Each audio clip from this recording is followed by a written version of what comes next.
So as men move into their careers, how might responsibility and purpose be conceptualized? Well, look, so I always start from the fundamental observation that life is characterized by a fair bit of suffering. There's a tragic element to life, tragedy tainted by malevolence.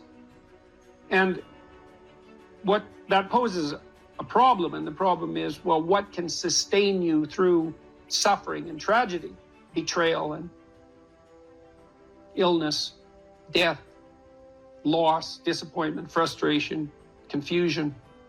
And it's not hedonism. It's not happiness, not if you conceptualize happiness in this narrowly pleasure-seeking hedonic way. First of all, that doesn't iterate very well. You know, you can drink 26 of vodka one night, and that might be a pretty fun night, but you know the next 2 or 3 days are not going to be so pleasant, and you'll probably do at least 5 things that you seriously regret, assuming you can remember what they are. So it's not a great strategy, and everyone knows that you know, that casual, impulsive pleasure-seeking is not, it's not a good game. Everyone knows that. And that doesn't mean you should be afraid to try it, right? That's entirely different. You need to bash yourself around a bit. What did William Blake say? Wisdom through excess. There's definitely something to that. So, you know, walling yourself away from experimentation, that's not a good idea. But falling prey to indulgences, that's a catastrophe. So you can't find, and then if your life is proceeding in a direction that's painful and tragic for reasons that might be really out of your control, obviously you're not going to be happy during those times. You may not have even the opportunity to seek anything that's pleasurable or the ability to experience it. So then what's going to sustain you under those circumstances and sustain your will to live, but even more importantly, protect you from the resentment and the moral corruption that unrequited suffering can so easily produce? And the answer to that is not happiness, but something like meaning. And then you might ask yourself, well, where is meaning to be found? And the answer seems to be primarily through the voluntary adoption of responsibility. You know, so people find meaning in the love they have for their partner and their decision to care for someone else as well or better than they would care for themselves. They find meaning in that, and it can sustain itself across many, many decades, for better or for worse. That's no joke, that phrase. They find meaning in the relationship they establish with their children, assuming they take the responsibility for that relationship. They find meaning in their friendships. They find meaning in their business associations, their civic engagement. You know, people moralize at, older people moralize at younger people and say, well, you should accept your responsibility, you should shoulder your duty. And that's true, but it isn't exactly that you should do it because you should do it, even though you should. It's that there isn't anything better that you can possibly do. Like, you have to justify yourself to yourself. You have to justify yourself to yourself because of your inadequacies and your failure and your error and your propensity to repeat errors that you know you shouldn't repeat, your sinful nature. You have to atone for that. And then you have to justify your life to yourself because it's characterized by death and suffering. And so you need something worthwhile to do.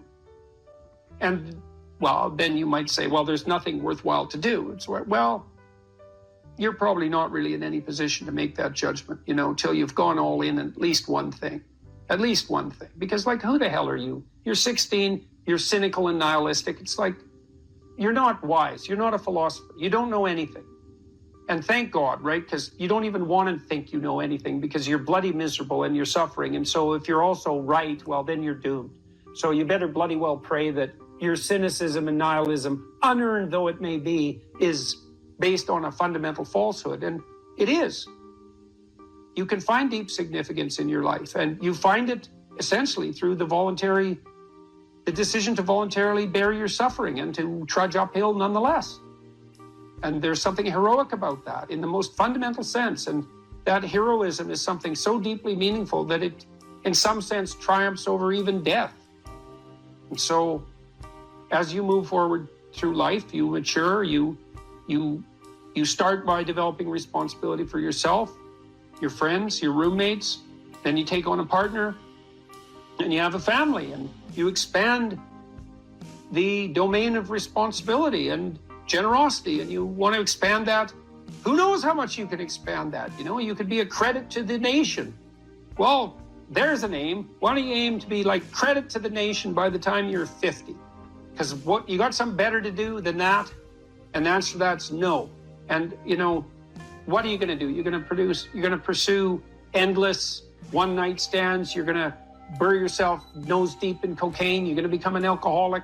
You're going to pursue that tinsely, trashy hedonism that is nothing but destructive and generates nothing but self-contempt, and then bitterness, then misery, then vengefulness.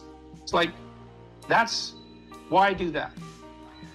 I mean, it's easier in some sense, right? Although it's not, because it's rife with catastrophe and suffering. So it's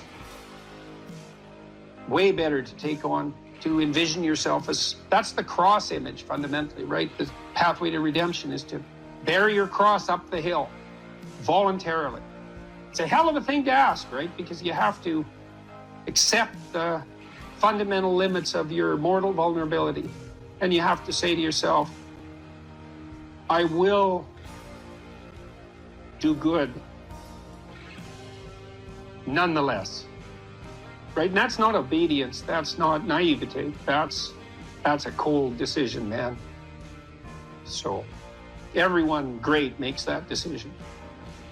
So make that decision, because maybe you're great.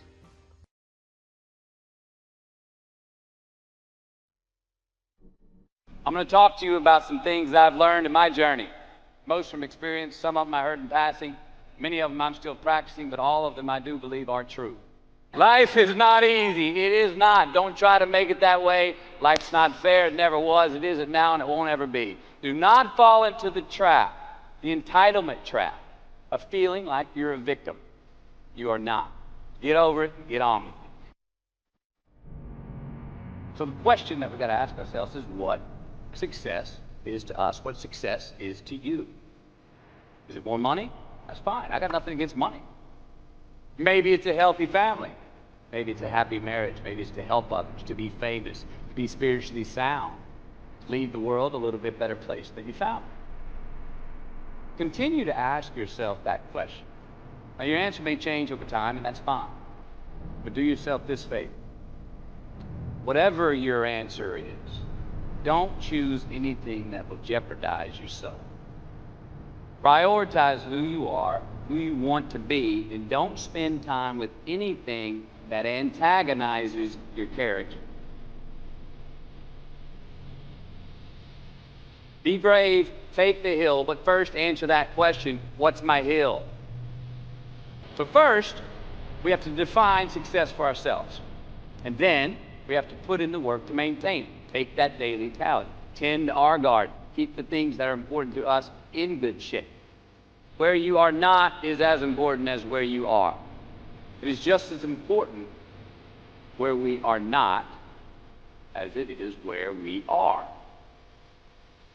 Look, the first step that leads to our identity in life is usually not, I know who I am. I know who I am. That's not the first step. The first step's usually, I know who I am not. Process of elimination. Defining ourselves by what we are not is the first step that leads us to really knowing who we are. You know that group of friends that you hang out with that they really might not bring out the best in you? You know, they gossip too much or kind of shady. They really aren't going to be there for you in a pinch. Or how about that bar we keep going to that we always seem to have the worst hangover from? Or that computer screen, right? That computer screen that keeps giving us an excuse not to get out of the house and engage with the world and get some real human interaction. How about that food that we keep eating? Stuff that tastes so good going down, makes us feel like crap the next week. We feel lethargic and we keep putting on weight. Well, those people, those places, those things, stop giving them your time and energy. Just don't go there. I mean, put them down.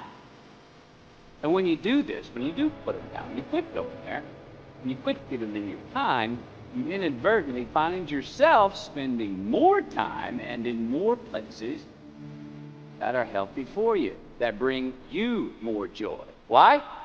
Because you just eliminated the who's, the where's, the what's, and the when's that were keeping you from your identity. Like, trust me, too many options, I promise you, too many options will make a tyrant of us all. All right, so get rid of the excess, the wasted time. Decrease your options.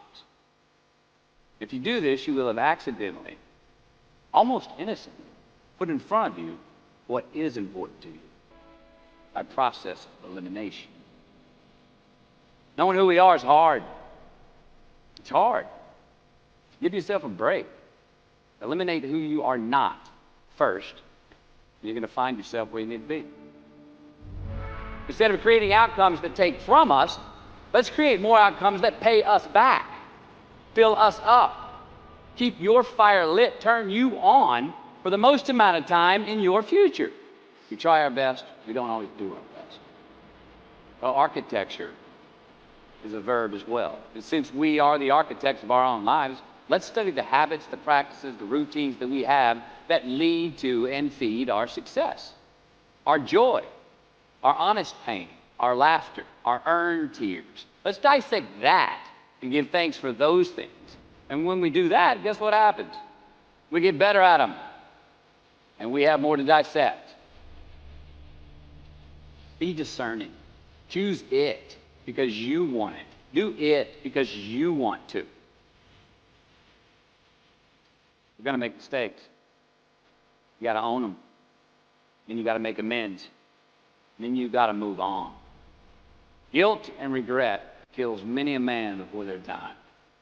So turn the page. Get off the ride. You are the author of the book of your life.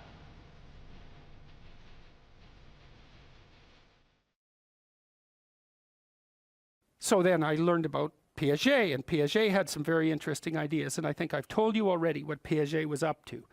He wasn't a developmental psychologist. He didn't even regard himself as a psychologist. He wanted to reconcile science and religion. That's what he was doing through his entire bloody life, because it drove him crazy when he was an adolescent. And he didn't think that he would be able to survive unless he could bring those two things together. So he's working on the same problem. And so one of the things that Piaget, who was very prone to observation, he was an ethologist of human beings. That's a good way of thinking about it. An ethologist is a scientist who studies animals by watching their behavior rather than studying them under laboratory conditions. And he got very interested in the spontaneous emergence of morality in the play of children. And it was so smart, that idea that, you know, when kids come together and unify themselves towards a particular goal, so in play, that a morality emerges out of that. And that morality, and I've mentioned this before, there's a morality in game 1, there's a morality in game 2, there's a morality in game 3. What's common across all those moralities is a meta-morality. And so the meta-morality emerges from the particular moralities that are embedded in particular cooperative situations. We could say cooperative and competitive situations. You can expand that out biologically to some degree to the idea of the dominance hierarchy, right? Every social animal, and even many animals who aren't social, are embedded in a dominance hierarchy. The dominance hierarchy has a structure. We couldn't call it a dominance hierarchy.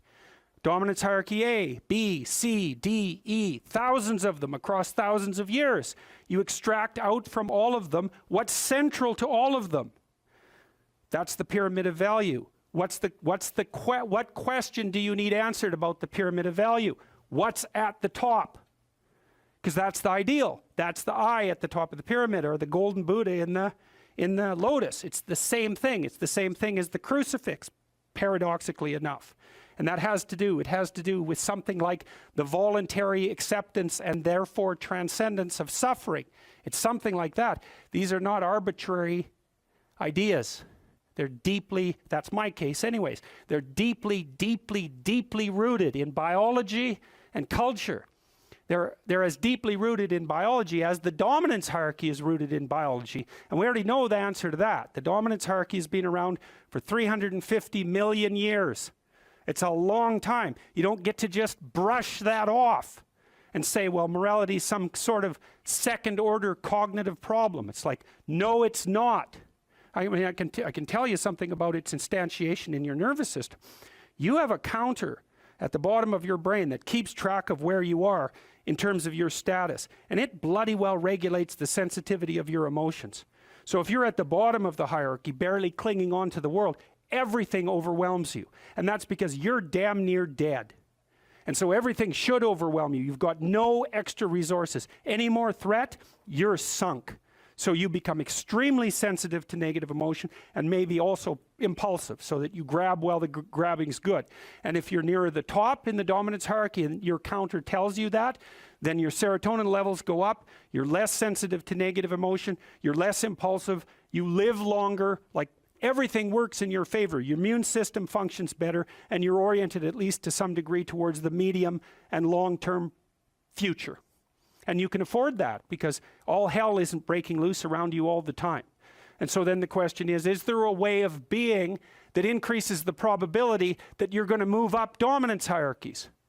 Well, that doesn't seem to be a particularly provocative proposition, unless you think that it's completely arbitrary and random, and that you can think that if you want, but I don't think there's any evidence for that whatsoever. I mean, we certainly have, even for sexual selection, we impose criteria. They're not random and arbitrary. So, okay, so back to Jung. So what was Jung trying to do? Well, he was trying to see, Jung believed that once we had stopped populating the cosmos with gods, that they went inside. That's a good way of thinking. Well, think about it this way. You know, an archaic person looks at the sky and uses his imagination to populate the sky. What's the sky? Well, it's the constellations. It's the domain of the gods. Well, why? Well, because the gods are what are out there beyond your understanding. Well, that's what you see when you look up at the sky. So you populate the night sky with figures of your imagination. So the gods are the things that you broadcast out of your imagination and see spread over the world. It's like the contents of your unconscious are manifesting themselves when you encounter the unknown. It's exactly what it is. That's exactly how else could it be?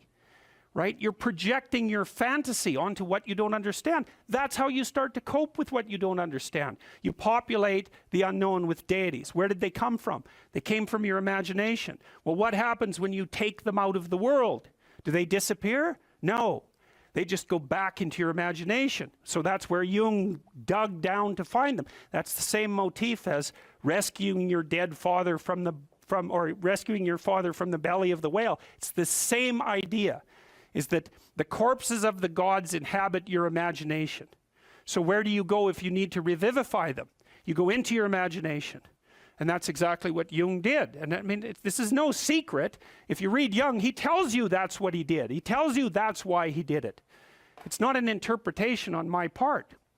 Well, so then the question is, what's down there? Is it just mess and catastrophe?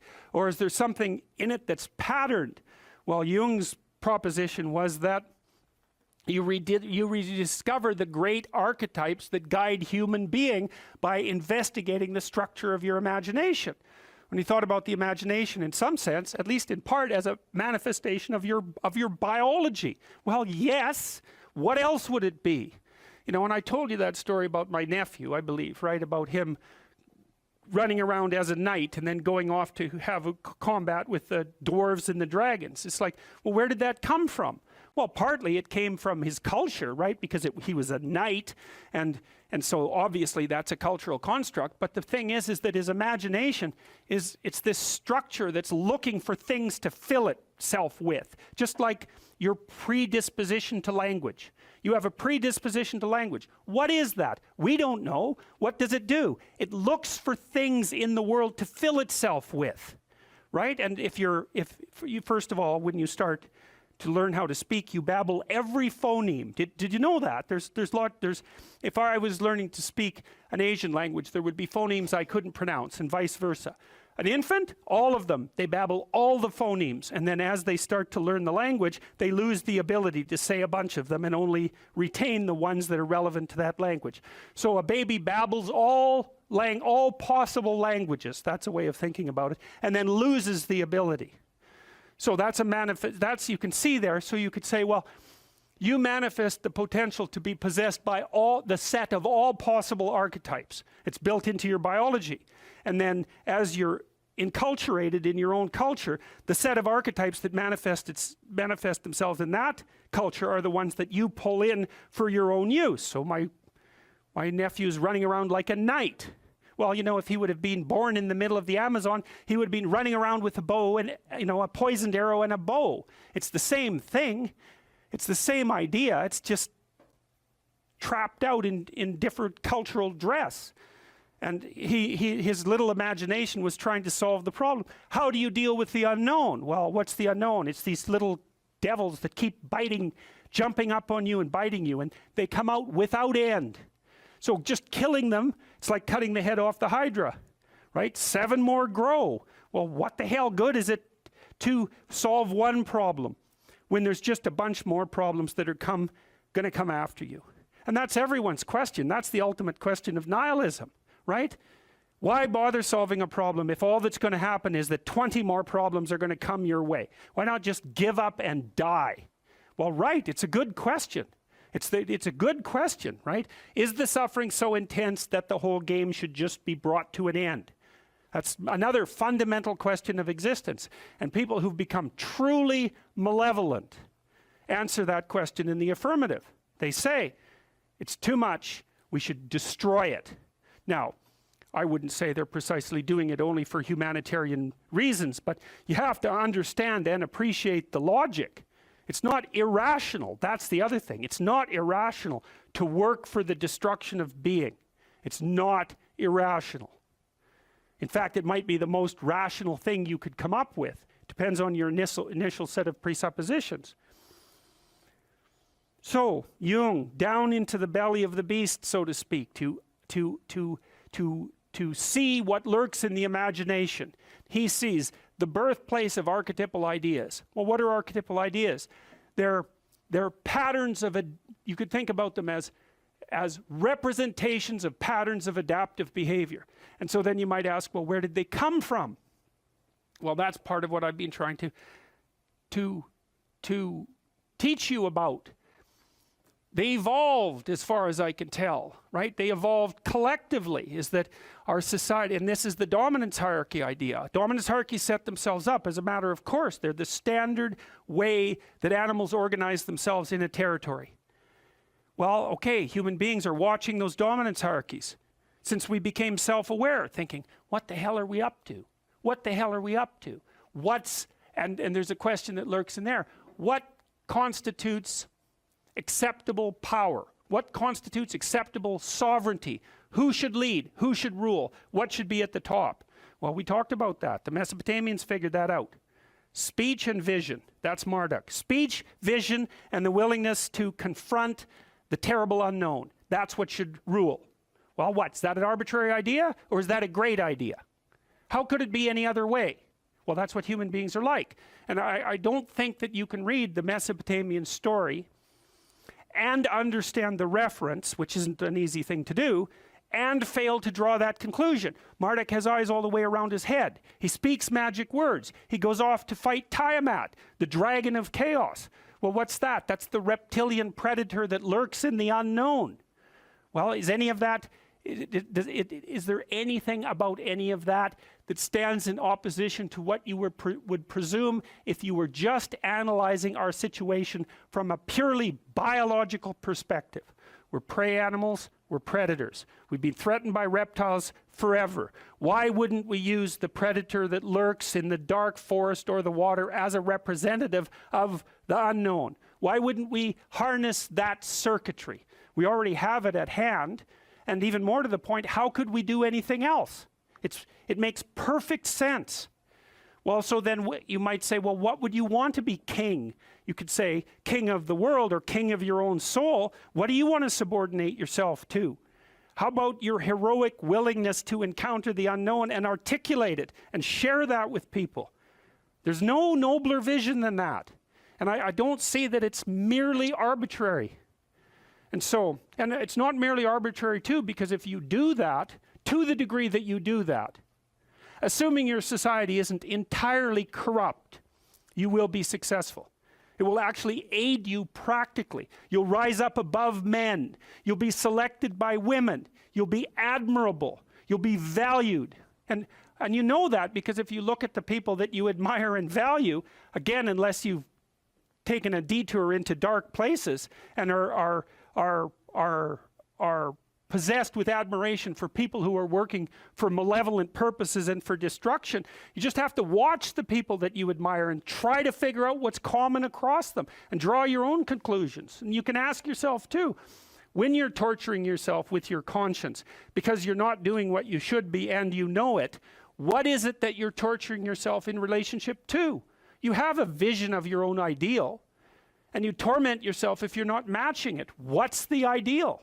Well, you don't know, right? It's kind of incoherent and poorly articulated, but that doesn't mean it isn't trying to manifest itself and make itself known to you. It's really the purpose of religious education, is to make that ideal articulated. If you concentrate solely on your career, you can get a long way in your career. And I would say that that's a strategy that a minority of men preferentially do. That's all they do. They work like 70, 80 hours a week. They go flat out on their career. They're staking everything on the small probability of exceptional status in a narrow domain. But it's hard on them. They don't have a life. It's very difficult for them to have a family. They don't know how to take any leisure activity. Like, they get very one-dimensional. Now, it may be that that unidimensionality is the price you have to pay to be exceptional at one thing, right? Because if you're going to be something like a genius-level mathematician, and you want to do that for, or a scientist, say, it's like you're in your lab all the time, you're working 70 hours a week or 80 hours a week, you're smart, you're dedicated, you're unidimensional, and that's how you get to beat all the other people who are doing that. It's the only way. But the problem is you don't get a life.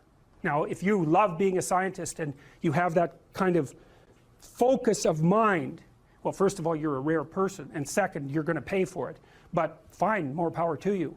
But it's a risky business to do that. You sacrifice a lot for it, you know. And I would say most often, if you're speaking about having a healthy life, that isn't what you do. You spread yourself out more. So, you know, you have a family, you have some things that you do outside of work that are meaningful to you and useful.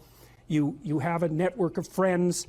Well, those 3 things alone, or 4 things alone, are plenty to keep you well oriented. And then if one of those things collapses, you know, everything doesn't go. Now, the price you pay for that is the more you strive to optimize that balance, the less likely you are to be fantastically successful at any single one of them. But you might have a very, you know, if you consider your life as a whole, that might be a winning strategy. One of the things Carl Jung said, I really liked this. He thought that men went after perfection and women went after wholeness. There's something different at the top of the value hierarchy.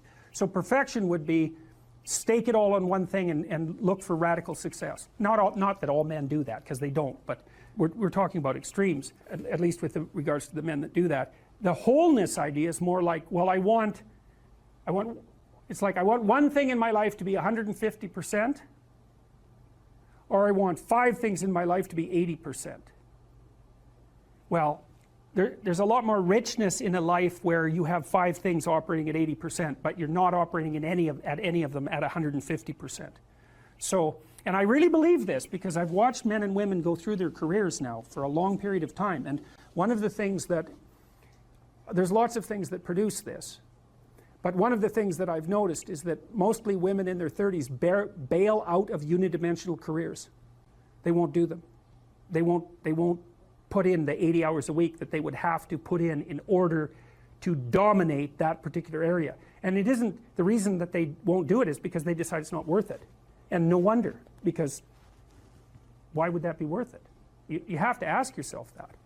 It's like, well, you want to be an outstanding scientist. It's like, okay, really, that's what you want. because that means that's what you do. Because you're competing with other people, you know, they're smart, they're hardworking, and if you want to be at the top, you have to be smarter and work harder than any of them. And working hard means working long hours. I mean, it also means working diligently, but in the final analysis, it's also an additive issue. If I'm smart and hardworking and I can crank out for 70 hours a week, and you do it for 30, it's like, in 2 years, I'm so far ahead of you, you will never, ever catch up. So, anyways. And I think partly, maybe part of the reason too that women are oriented that way more than men, I think there's two reasons. One is socioeconomic status does not make women more attractive on the mating market, but it does make men more attractive. And the second is women's time frame is compressed, right? Because guys can always say, well, I'll have kids later. And they can say that till they're like 80. Whereas women, it's like, no way, man. You got to get it together by the time you're, let's say 40, but really probably by 35, but definitely by 40, because otherwise it ain't happening. And that's bloody dreadful. One of the common routes to extreme unhappiness is to want children and not have them. I wouldn't recommend that. You know, you see couples who are in their 30s. 1 couple in 3 over the age of 30 has fertility problems. That's defined as inability to conceive after 1 year of trying. 1 in 3. So it's worth thinking about, because people are very, very unhappy if they want to have kids and then they can't. Man, you're in the medical mill for 10 years if that's what happens to you. We've got a hypothesis that we're still working out that's supported to some degree by the relevant literature. So imagine that you're looking for a stable partner, right? So you might think, well, what do you want in a stable partner? And at least in principle, one of the things you don't want is too much mismatch between you and that person on the 5 fundamental dimensions. So for example, if you're really extroverted and you have a really introverted partner, you're going to engage in continual conflict about how much social activity the two of you should subject yourself to. And it's very, very difficult for people who widely differ on those dimensions to come to consensus, because it's not just a matter of opinion, right? It's really a matter of different, if you're looking at extremes, of really different types of people. And the thing about introverts is they just don't enjoy large-scale social interaction that much. One-on-one they're often fine, but in a group they don't like that, and it tires them out. Whereas a real extrovert, it's like you isolate them and they just wither on the vine, because a huge part of what actually motivates them in a positive way is tangled up with social interaction. And so if you're an agreeable person and you have a particularly disagreeable partner, you're also going to run into problems, because the agreeable person will say whatever you want, whenever, and the disagreeable person will say, well, I'd like to know what the hell you want for a change, and be much more harsh and much more demanding in the situation. And the agreeable person is going to find the disagreeable person harsh and unpleasant, and the disagreeable person is going to find the agreeable person wishy-washy and unable to stand up for themselves. And again, that's actually one of the primary sources of tension between men and women, because women tend to be higher in agreeableness than men. It's about half a standard deviation, which is quite a large difference by psychological standards. And so what that means, I probably haven't got the statistic quite right. If you have a group of men and women and you pick out random pairs, the woman is going to be more agreeable than the man 60% of the time. So that's not an overwhelming proportion, but it's reliable, and it's quite large by psychological standards. So there's the problem with agreeableness. With conscientiousness, well, if you're conscientious, you're industrious and orderly. And orderly people seem to be sensitive to disgust, which is something we'll talk about in detail later.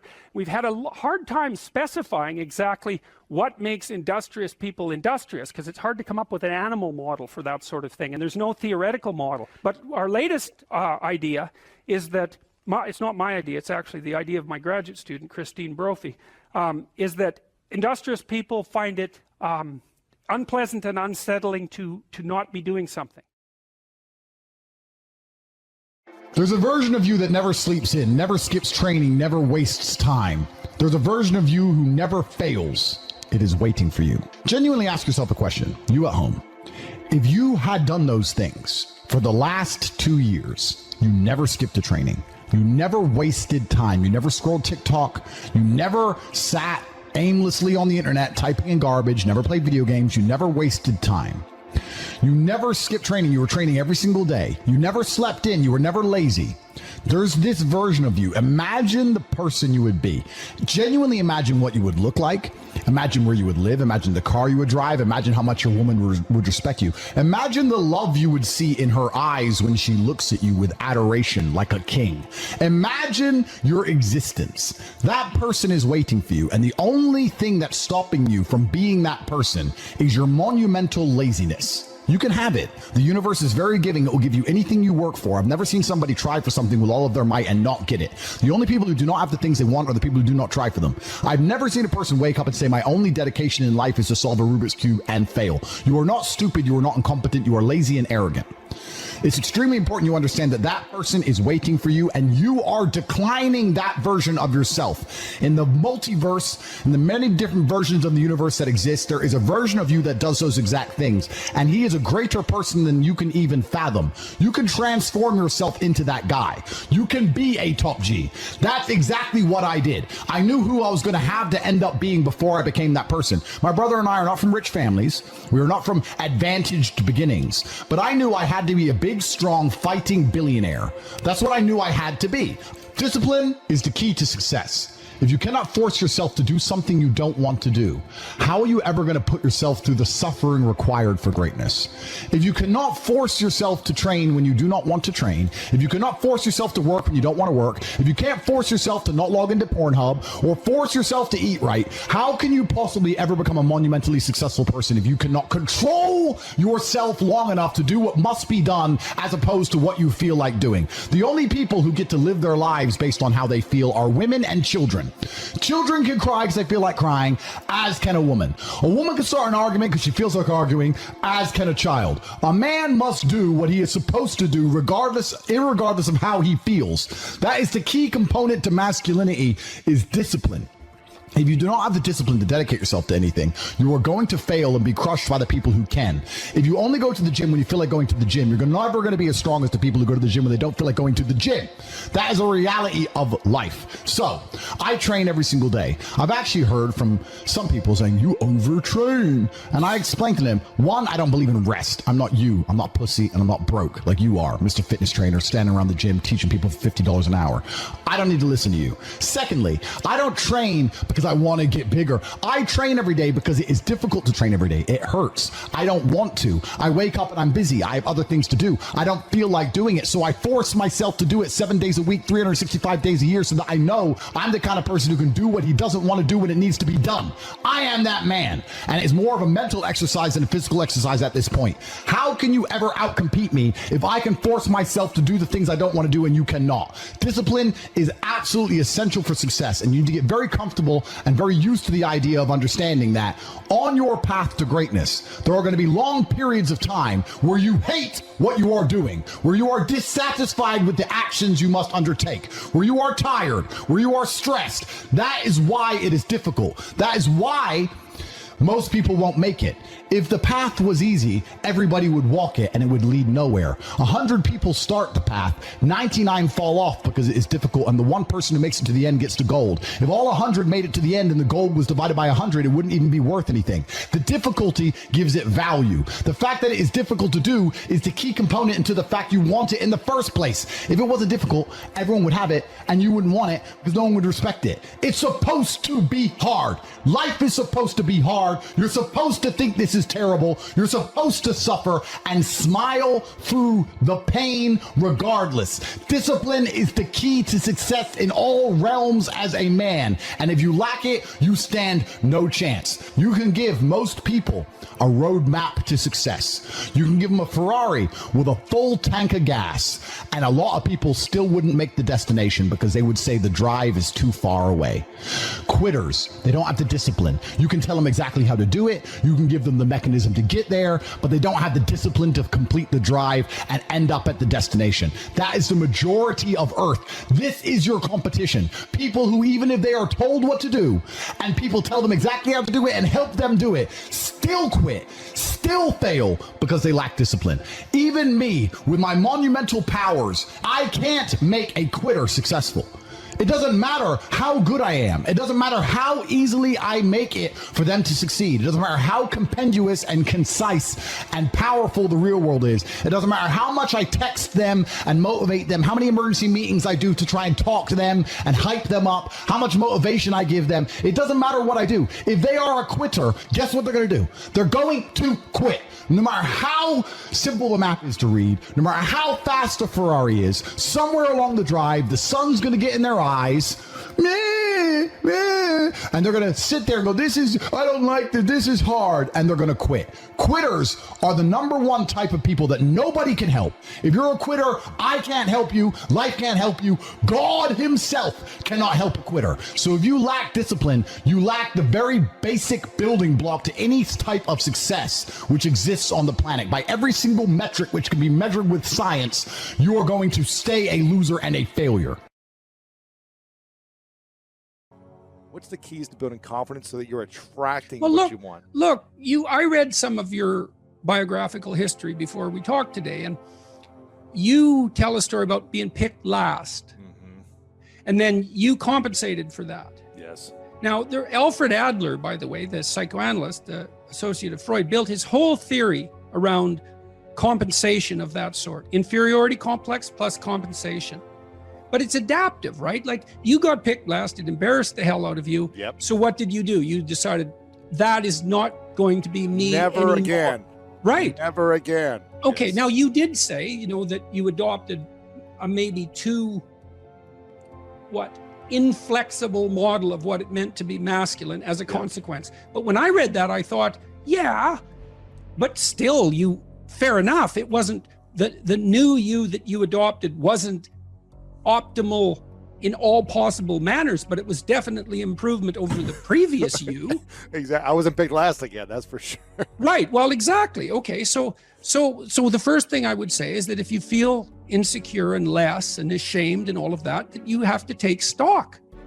And look, I have an exercise online at selfauthoring.com. There's 3 exercises there. One helps you write about the past, one about the present, and one about the future. The present authoring program helps you assess your faults and your virtues. Okay, well, if you have some faults and you feel insecure and inferior because of that, well, you should. Now, it shouldn't be so much that you're crippled by it and unable to take action. You shouldn't be beating yourself into the ground because you're not everything you could be, because no one is. And if you beat yourself into the ground, then you can't get up and improve.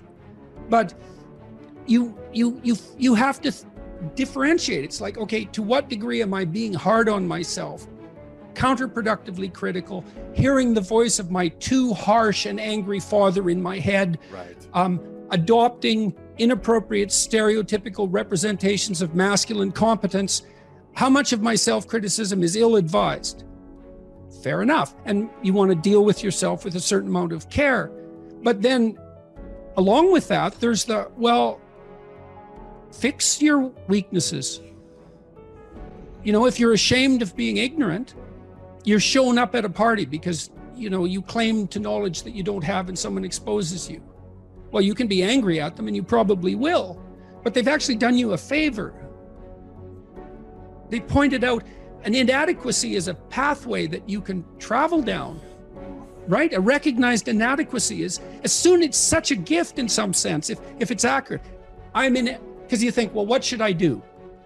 What should I do with my life? That's a real complicated question. Oh, here's an inadequacy. Excellent. You have a goal now.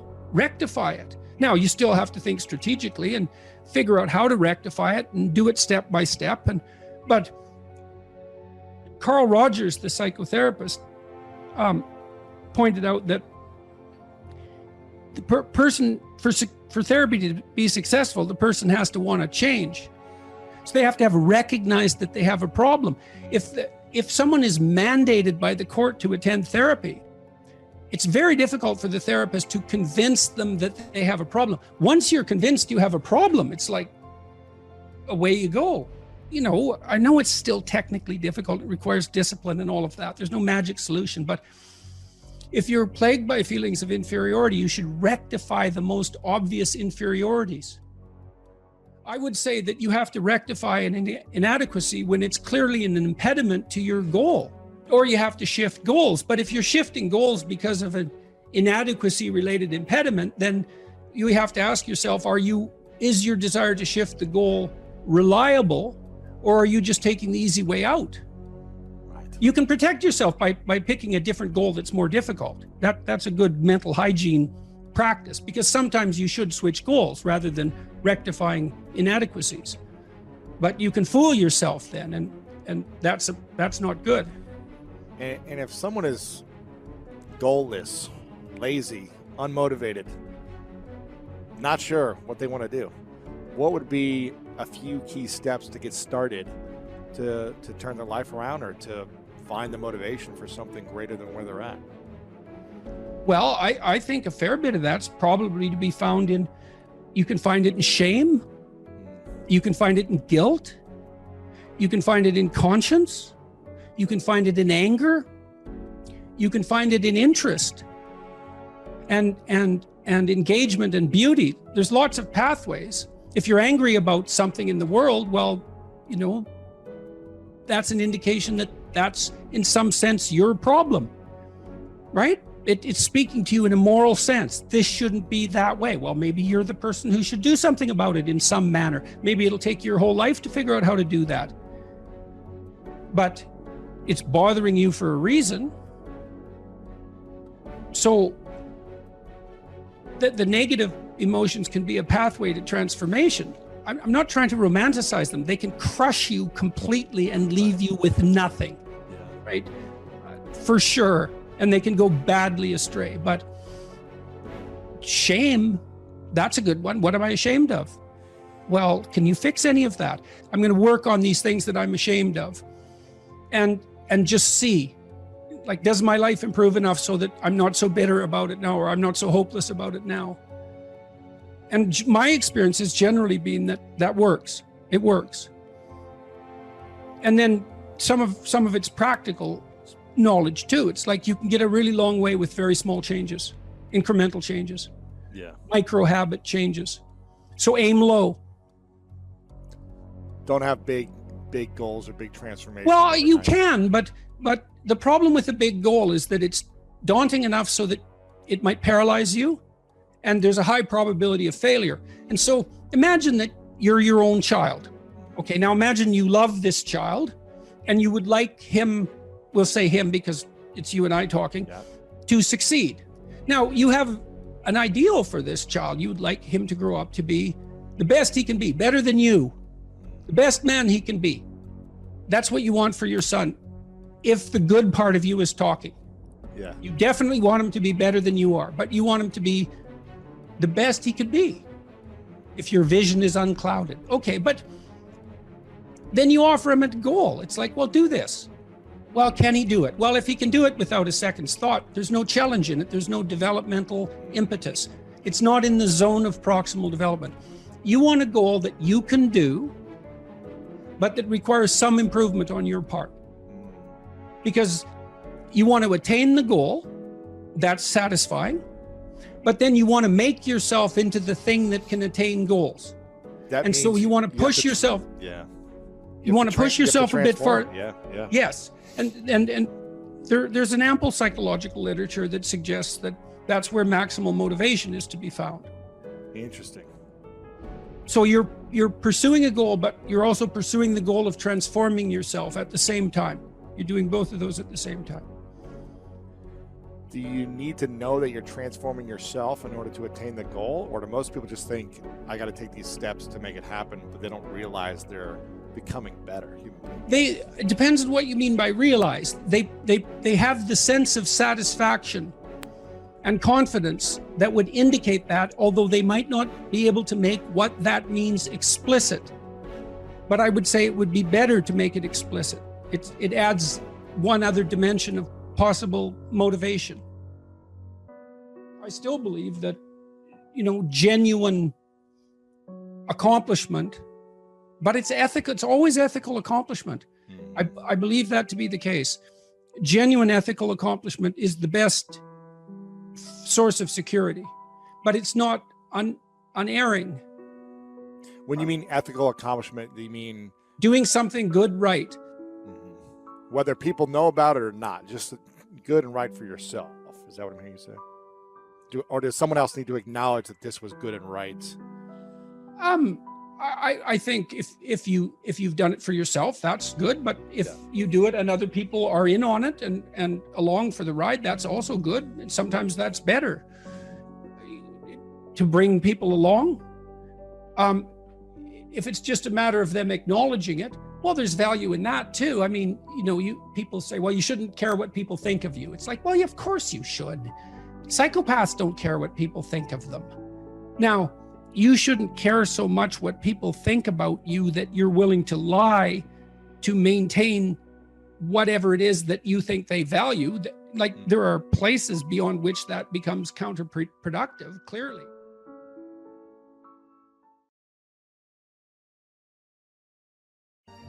If you're resentful about something, well, first of all, you should notice, I'm resentful. And that's kind of humiliating because no one's proud of being resentful. It's a shameful emotion. Well, so then why are you resentful? Well, there's only two reasons as far as I've been able to tell. One is that you're allowing yourself to be taken advantage of, or you're being taken advantage of. Sometimes you're not allowing yourself. Sometimes you're a child being abused by their uncle. You're not allowing yourself. You can't do anything about it. You're resentful because you're being taken advantage of, or because you're immature. It's one of those two things. Figure out which it is, and then take the steps necessary to address it. Living a life without resentment is a great goal. People are often resentful if they see that responsibility has been abdicated. Why isn't that person doing their job? It's like, well, hey man, step in at your workplace, in your family. And you think, well, I shouldn't have to do that extra work. Well, you shouldn't be a slave. You shouldn't allow yourself to be tyrannized. But if something bugs you because a responsibility is going unfulfilled, there's a great opportunity for you. And this is something I don't think we teach young people well. And one of the things, you may remember this, that was so striking about the tour was that I made a case fairly consistently that most people find the meaning that sustains them through the vicissitudes of life, not in happiness, but in responsibility. And that would bring everyone to a halt. It would always make the whole theater silent. It's like, oh, I never thought of that connection. Because maybe you want to avoid responsibility, and you can understand why. You can understand why. You hide from it. That is what you encounter if you go out in the world and you think, who the hell wants that? I don't want the responsibility. It's like, well, yes, you do, as it turns out. There's nothing better than responsibility. Now, I say that with some caution. I think that it's hard to say. The responsibility, I've been overwhelmed by my apparent responsibility, but I think it's also kept me alive. And I mean that literally. And so, wait, can you go a little deeper with that? I mean, when you were at your darkest moments in the last 2 years, whatever that might be, was it the feeling there's been many times in the last year where it would have been much easier for me just to be dead. That's constant. So, but no. But is it but no because of something in you, or is it but no because of the people that you would have abdicated that responsibility of the people, or is that ultimately the same thing? It. Yeah. Well, I do think the two aren't easily distinguishable, but it's definitely that. It's definitely that. And it's one of the chapters. The last chapter is be grateful in spite of your suffering. You need a meaning to sustain you through suffering, and it is the case that you find that in responsibility. Well. And so it's good advice for anyone who's at work. You're resentful about this and that because people aren't pulling their weight. Pull it. See what happens. You become indispensable instantly. You'll know everything. And maybe that job won't be for you, or maybe that relationship won't be for you, but you'll take your hard acquired wisdom and go elsewhere and flourish there. So, this kid stopped me. I think I wrote about this in this book. Kid stopped me in a restaurant one day when I was walking in, and he said, and he had an undergraduate degree, and he was working as a waiter in a chain steak place. And he stopped me and he said, about 6 months ago, I was watching one of your lectures and I decided to stop being resentful about my job. And he was resentful because he had a university degree and he's working as a waiter. And look, I don't have anything against waiters. It's like, a waiter can make your evening, you know, hooray. He said, well, I decided I'd start trying at my job, like really trying as if it was worthwhile. He said he got 3 promotions in 6 months, like he's just rocketing up the power hierarchy. Well, it's not power, it's competence if it's well run. You know, and places are full of opportunity. There's always people out there who are doing far better than you on pretty much anything you want to imagine. And if all you're doing is seeing yourself in their reflected light, let's say, then it's going to be pretty damn dismal. But it's not a good comparison because, well, first of all, there's danger in just comparing yourself to others, period, because they're not you. And God only knows what struggles they had to undertake to get to where they were, or what burdens they're currently carrying that you're not aware of. But you can certainly contrast yourself with yourself. And that's a lot better. It is the only way. Well, it's also the only way of really measuring anything approximating proper improvement. You can actually tell when you're a little better than you were yesterday. Right. And you can actually do that. That's another thing that's so interesting about it, is that you can actually make yourself a little better in some way, pretty much, well, I don't know if it's at every moment, but you can certainly do it every day. Let's say you want to become who you could be in the fullest sense. So let's say you're someone who's going to solve some serious problems. Okay, the first thing you have to do is admit to the seriousness of the problems. That's no joke. And so the first thing is just the terror of the problem itself. And that's enough to paralyze you. And that's the Hydra, that's the Gorgon with the head of snakes. It'll paralyze and turn you to stone. That's the basilisk in the Harry Potter series. Mm-hmm. You look at it and it turns you to stone and lurks underneath everything, right? And it's malevolence and tragedy. And so there's that. And then the next is, well, you're going to take responsibility for that? You're really going to do that, are you? That's a hell of a load, man. And so it's daunting to even consider that. And then there's the discipline and responsibility that necessitates, which is also daunting. It's like, oh my God, the problem's that serious. I'm really going to have to get my act together in order to not contribute to it, much less solve it. And so the problem is terrible. And then the solution is daunting. But the upside of that is like, well, there isn't anything better to have than a problem that's worth solving, like that's really worth solving, right? And so the more of that you take on, the more you have a reason to get out of bed in the morning, no matter what. Like, I'm getting up, I'm trudging forward. Doesn't matter what I'm suffering from. I've got things that need to be done. They're necessary. And that gives you that sense of purpose that is the antidote to bitterness. Okay, well, let's say you want your life to be meaningful. It's like, okay, then what you do matters. It actually matters. Or how starting to clean up the room changed their life. That's quite fun because it's something I always tell people to do instead of going out and protesting. Jesus, I just can't stand Cleaning up that. the room? Yeah. Meaning? Well, my sense is that if you want to change the world, you start from yourself and work outward because you build your competence that way. It's like, I don't know how you can go out and protest the structure of the entire economic system if you can't keep your room organized. Well, I made a video call, which was called Message to Millennials, where it was called How to Change the World Properly. A bit of on the pretentious side, I suppose, but I was trying to produce something that was a counterposition to this idea that what you should do is go out and fix up other people. You know, that's just not right. And there's a New Testament line about that, something about, you know, not worrying too much about the log in your neighbor's eye, or about the speck in your neighbor's eye when you have a log in your eye. What would the world be like if people stopped avoiding the things they knew they should do? You know, because the question is, how much are we contributing to the fact that life is an existential catastrophe and a tragedy? How much is our own corruption contributing to that? That's a really worthwhile question. The things you leave undone because you're angry, you're resentful, you're lazy, you have inertia. Well, you consult your conscience and it says, well, you know, that place over there could use a little work. It's the same as working on yourself, and so you clean that up because you can, and then things are a little clearer around you, and you're a little better off because you've practiced a bit, and so you're a little stronger, and then something else manifests itself and says, well, maybe you could like take a crack at fixing me up too. So you decide to do that, and then that gets a little bit more pristine, you know, and soon, and it's humble because you're not exceeding your domain of competence. You know, it's like, don't be fixing up the economy, 18-year-olds. You don't know anything about the economy. It's a massive, complex machine beyond anyone's understanding, and you mess with it at your peril. So, and can you even clean up your own room? No. Well, You should think about that. You should think about that. So that's an interesting thing. Well, so let's say you go over your past with a fine-tooth comb and you decide you're going to take responsibility for everything that you did that was wrong and everything that you failed to do that you could have done that was right. It's like, does that change the world? It's like, depends on how thoroughly you do it. You might say it changes the world like nothing else possibly can. And I think that that's actually right. You have to allow yourself a certain latitude for error.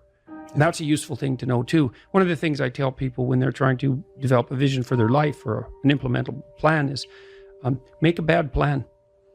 Like, make the best one you can, but don't get obsessive about it. It's like, make a plan, implement it. You'll figure out when you implement it why it's stupid. Exactly. And then you can fix it a little bit.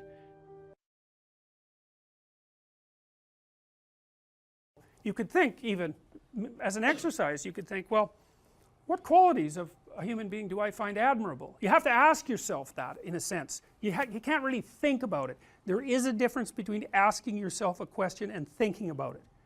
You know, because it's more like when you're asking yourself a question, it's contemplative. It's like, well, what do I find admirable? It's a question. You don't know. And if you're fortunate, and this happens quite regularly, an answer will float up from wherever the hell answers float up, and you know, oh yeah, that's one, and you can write that down, and you get some idea of what your ideal is, you know, and you have one likely, and what your counter ideal is. Star. Well, to wish upon a star is to raise your eyes above the horizon and to focus on something transcendent that's beyond you, to focus on the absolute, we could say, to focus on the light that shines in the darkness.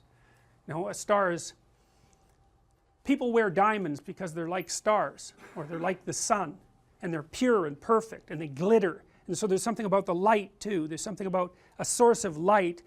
It's a source of illumination and enlightenment, and the light that shines in the darkness is a deep metaphor, right? It's what you want. You want a light to shine in the darkness.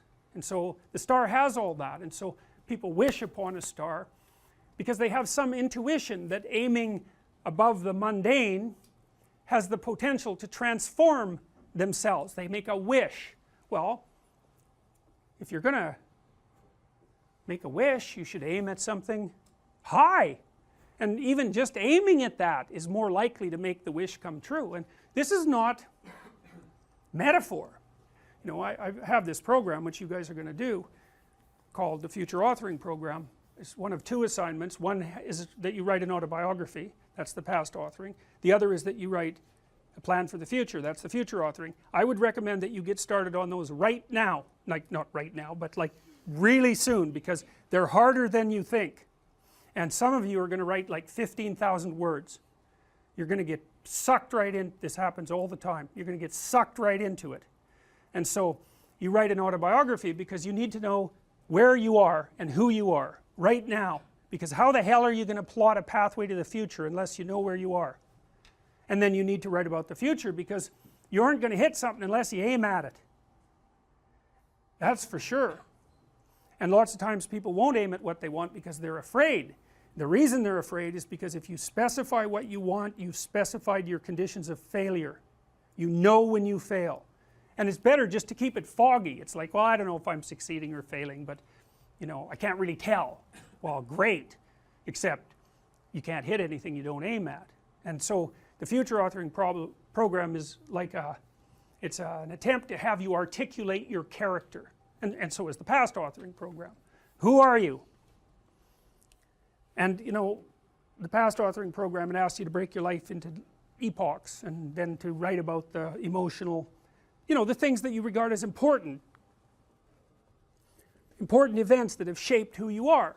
And you know, you may find that some of that writing makes you emotional. And I would say, if you have a memory that's more than 18 months old, roughly speaking, and when you bring it to mind, it has an emotional impact, especially a negative emotional impact. It's like part of your soul is stuck back there. And I know that's a metaphorical way of thinking about it, but what I mean is that the reason that you still experience the emotion is because you have not solved the problem that situation faced you with. It might be a real problem, like maybe you got tangled up with someone who was really bad, and that's rough, man, because you've got to come up with a theory of malevolence to deal with something like that, and that's no joke. But if it still produces emotion, it means you haven't solved the problem, and your brain is still tagging it as threat. It's a part of your territory that you did not master. Threat, threat, threat, threat, threat. And until you take it apart, and articulation really helps that, writing really helps that, then you're not going to free yourself from its grip. And that might not be that pleasant. I mean, this is one of those situations where doing it tends to produce a decrement in people's mood in the short term, but quite radical improvements 3 to 6 months down the road. You know, and it's often the case that you unfortunately have to do something you don't want to do in order to progress. It's very, very common. So, and the future authoring program asks you about different dimensions of your life, like, because you're, you know, you can think of yourself as a personality inside your head, but you're nested in systems that transcend you, and they're just as real as whatever's in your head. It's like, well, what do you need for life? Well, that's pretty easy actually. Some friends, that's a good thing. Intimate relationship, that's a good thing. A family, you know, either the one you're going to produce or the one that you come from, where people to some degree love and care for one another. That's a good thing to work on. You need some plan for your career. You've got to fit in somewhere that people regard as important and that they'll trade with you so that you can live. You need something worthwhile to do with the time that you're not at work, and you need to pay attention to your mental and physical health, and you need to regulate your use of substances, which is a strange one, but alcohol does lots of people in, so it's worth thinking about. That's why we put it in there. So then it's like, okay, what the hell do you want? What do you want from your friends? What do you want from your family? What do you want from your career?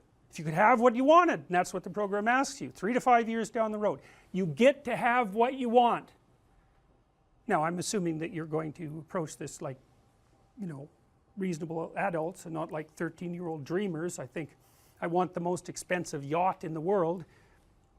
It's like, fine, but, you know, that isn't really what, it's supposed to be more concentrating on your character. And so then it asks you to write for 15 minutes without thinking too much about grammar or sentence structure, any of that, about what your life could be like 3 to 5 years down the road if you were treating yourself like someone you cared for and you were helping them figure out what they wanted. And then it asks you to do the same thing in reverse, which is to think about the ways that you're radically insufficient and your faults. And everyone knows this, I think, you know, maybe not, but everyone has a sense of if they were going to degenerate, how they would do it. You know, some people would be an alcoholic, some people would be a street person. It's like there's some doom thing out there that's got your name on it if you're particularly incautious and, you know, don't and let things fall apart. So I want you to write about that. What do you not want to have happen in 3 to 5 years? And there's psychological reasons for this, eh? One is, if you have something to aim for, that's a source of positive emotion, because your positive emotion is mostly generated by evidence that you're moving towards something that you value.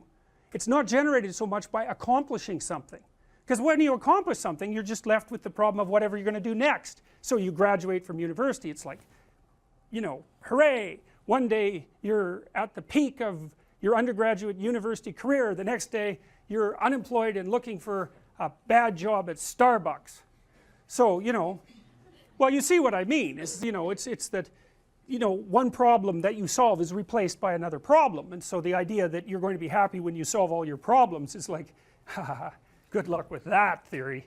But you know, if you're aiming at something worthwhile and you really believe it's worthwhile and you've thought it through, you know, so that you're not weak, you've got your damn arguments mustered, then when you make progress even a little bit, you think, hey, that's all right, and you get a little kick, you get a little dopamine kick, and that's what you want, because that's where your positive emotion comes from. You can use cocaine if you want, but but you know, that tends to have relatively detrimental medium to long-term consequences, but it activates the same system. So you have to be aiming at something, and you should be aiming at something that's realistic, that you want, that you could get, you know, like not easily, because if it's easy, in some sense you've already got it. It's got to push you, that's part of the pleasure actually, because there's two things that you want to do when you're pursuing something that's important, and one of them is to get the thing that's important, but the other is to make yourself better at pursuing things, right? So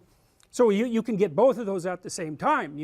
You're aiming at something and you're increasing your competence. It's like, that's a good deal, that's a good deal, and there's a lot of intrinsic meaning to be felt in that. And then the second half of the program, you write out a plan for how you're going to do it and how you're going to keep yourself on track, and you're going to write about why it would be good for you if you did this, and why it would be good for your family, and what possible benefits it would have to the community, you know, because you want to nail this thing down, and then you want to figure out what kind of obstacles are going to come up and how you might overcome them and how you might keep yourself on track and all of that. And we know, because we've actually done a lot of research on this particular program, that if university students do this, and this is more true if they're not too well oriented to begin with, if university students do this, they're about 25% less likely to drop out, which is a lot, and about their grade point average increases about 20%.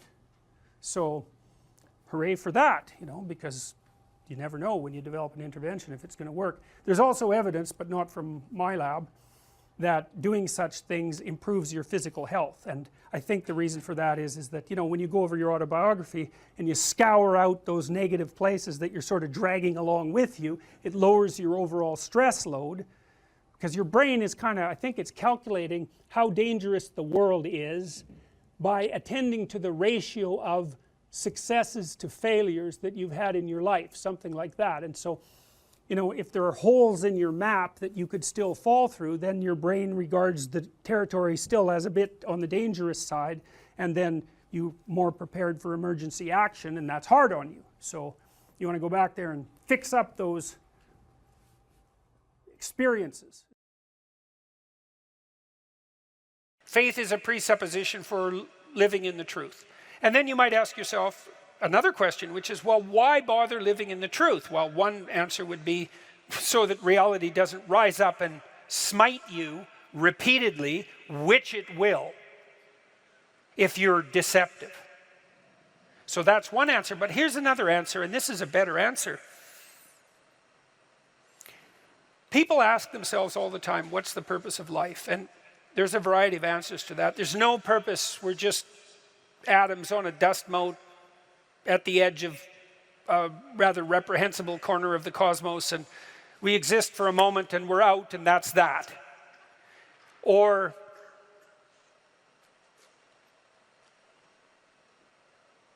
we're so lost in a plethora of subordinate meanings that we're confused and aimless. Or we want to be hedonistically happy, and I would say that's really the offer that's on the table in our culture most of the time. It's like, well, I just want to be happy. And people will say that to you. It's a slogan. It's the most common slogan of our time, I would say, and it's such a preposterous slogan. It's like, what do you mean just? You just want to be happy. That's all. That's all you want. That absolute impossibility. You want bliss unending no matter what you do, and that's all you want. It's not exactly a small ask, let's say, because it's the same thing as asking to dwell permanently in paradise. It's something like that. So it's not that likely. And then it also isn't true. That isn't what you want. If you do careful analysis of what people mean when they say they just want to be happy, what they mean is they don't want to suffer stupidly. They're much more concerned, we're much more concerned with not experiencing an excess of negative emotion than we are with experiencing a surfeit of positive pleasure. So first of all, we don't mean we just want to be happy. We mean, please don't make us too miserable. And fair enough, that's reasonable. But then even on the happiness front, even on the absence of misery front, that's not true. One of the things Dostoevsky pointed out in Notes from Underground, which is so bloody brilliant, he was criticizing the idea of materialist utopia. He said something like, well, imagine we made our materialist utopian dreams come true and everybody had enough to eat all the cakes they wanted and enough to drink and nothing to do, he said, but busy themselves with the continuation of the species.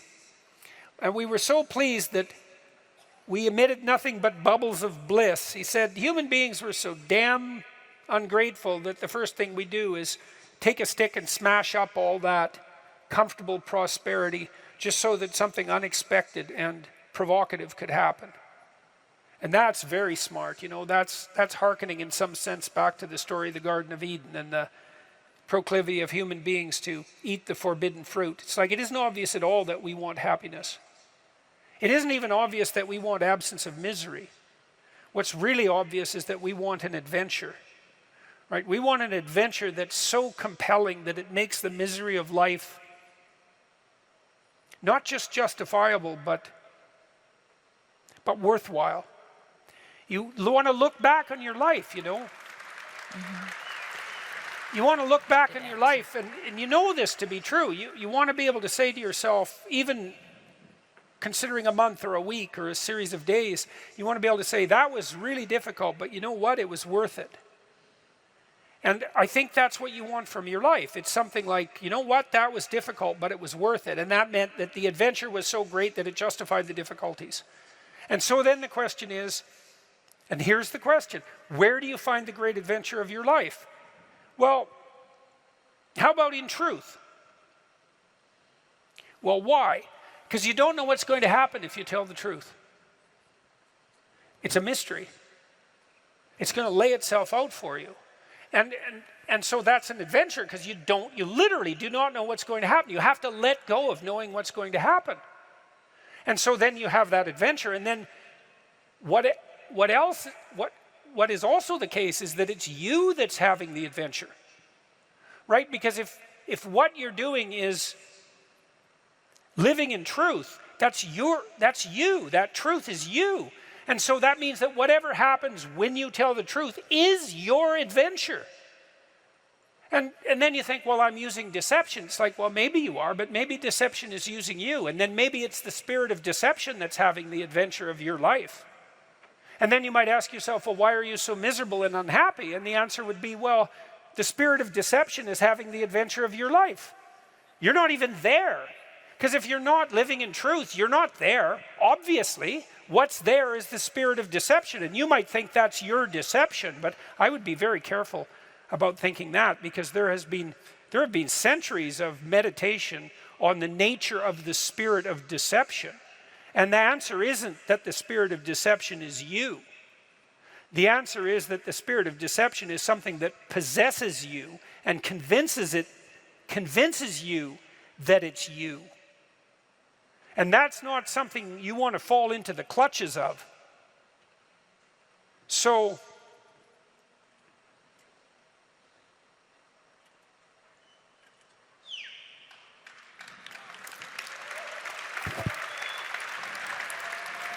now you have to tell me the question again.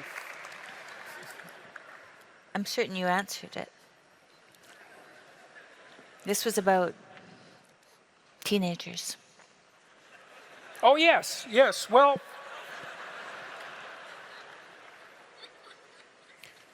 back to the teenagers.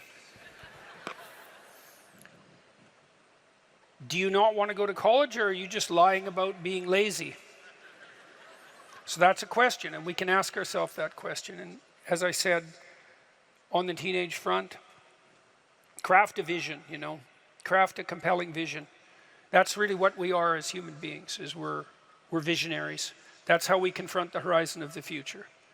We meet the horizon of the future by crafting a compelling vision. And your vision might not involve a college education, but it should be a vision that makes you think, if I could make that come true, it would justify the trouble that it would take to manage it. And I think that's the right attitude to take towards your life. And we're all going to have our crosses to bear in the most fundamental manner. We all have to deal with the catastrophe of mortality. And I think we all have to deal with the reality of hell. And you can think about that religiously or not. Political hell will do for hell as far as I'm concerned. We certainly saw no shortage of evidence for that in the 20th century. And we all have to contend with that, right? The reality of mortality and the reality of hell. And then we all have to contend with the fact that we have to develop a vision for our life that is so compelling that it justifies those bitter realities. And that's really the nature of the religious enterprise. And that's something you can embark on and should embark on young. If you're trying to figure out who you are, it's figure out who you need to be in order to justify the catastrophe of your life. And then you think, well, that was difficult. Man, that's for sure. But it was worth it. So, thank you very much. It was very good of all you to come tonight. I appreciate your time and attention. Thank you, Tim. You're welcome. Yep. Lovely to be here. That's so nice. Thank you.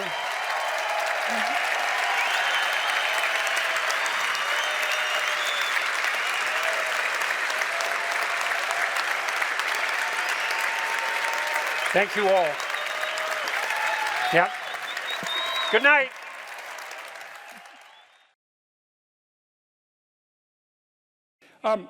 This old client of mine, he was about 85 when he came to see me, and he was a financier and a kind of a mathematical genius. He made these little pendants out of a mathematical symbol for the most beautiful mathematical equation that was ever written. He made them out of gold, and he would hand those out. And he had studied psychology as a young man, and he introduced me to this concept that I didn't know about called the Pareto distribution, which, see, I'd been taught as a psychologist that most human characteristics were normally distributed, right? So most people were average and some people were extreme. That's a Pareto or a normal distribution. Intelligence is like that, and height, there's more people of average height than very tall or very short, and weight is like that. And lots of things are normally distributed, and psychologists tend to assume that everything is, but it isn't. Creative products are distributed in a Pareto distribution, and that's a whole different thing, and it's really important to know this. It's another fundamental fact, the knowledge of which can sort of transform the way you conceptualize, let's say, the political landscape. So here's an example of the Pareto distribution. You know, there's a rule of thumb that if you run a company that 20% of your employees do 80% of the work, or that 20% of your customers are responsible for 80% of your sales, or that 20% of them are responsible for 80% of the customer service calls. Same thing, but that's not exactly the rule. The rule is worse than that. The rule is, in a given domain, the square root of the number of people operating in that domain do half the productive work. So you think, well, you have 10 employees, 3 of them do half the work. It's like, yeah, okay. What if you have 100 employees? Then 10 of them do half the work. What if you have 1,000 employees? Well, then it's 30. And if it's 10,000 employees, then it's 100. And this actually turns out to be a rather ironclad rule. It applies across very, very many situations. It applies, for example, to the mass of stars and the size of cities. So you can see how universal it is as a law. And it's something like those that have more get more, and those that have less get less. That's the Matthew principle, right? To those who have everything, more will be given. From those who have nothing, everything will be taken away.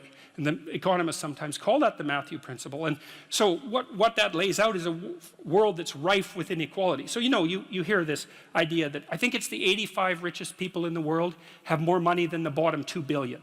That's a Pareto distribution phenomena.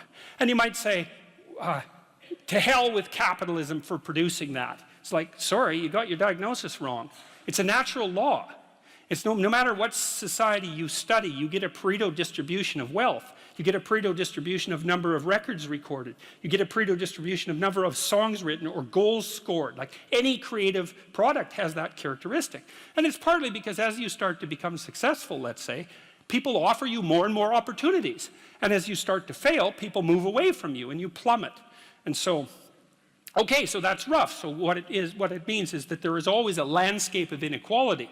And I'm not saying that we shouldn't do anything about it, although I am saying that we don't know what to do about it. That's the thing, you know, because you can modify the Pareto distribution of wealth, let's say, but we don't know how to do it without maybe disrupting the system so completely that it collapses, which is what happened in the Soviet Union, for example. and in Maoist China, they were trying, at least in principle, to adjust inequality. But the cure was far worse than the disease. And the truth of the matter is, we actually don't know technically how much inequality there has to be to generate wealth. We can guess, and you could say, well, there should be less, and you might say, well, there should be more. If you're left-wing, you'd say less, and if you're right-wing, you'd say, well, we'll just let the inequality flourish. But we do know that it's inevitable, and we also know that we don't know how to regulate it. So, there is inequality. What that means is there's always going to be people around that are better at something than you are.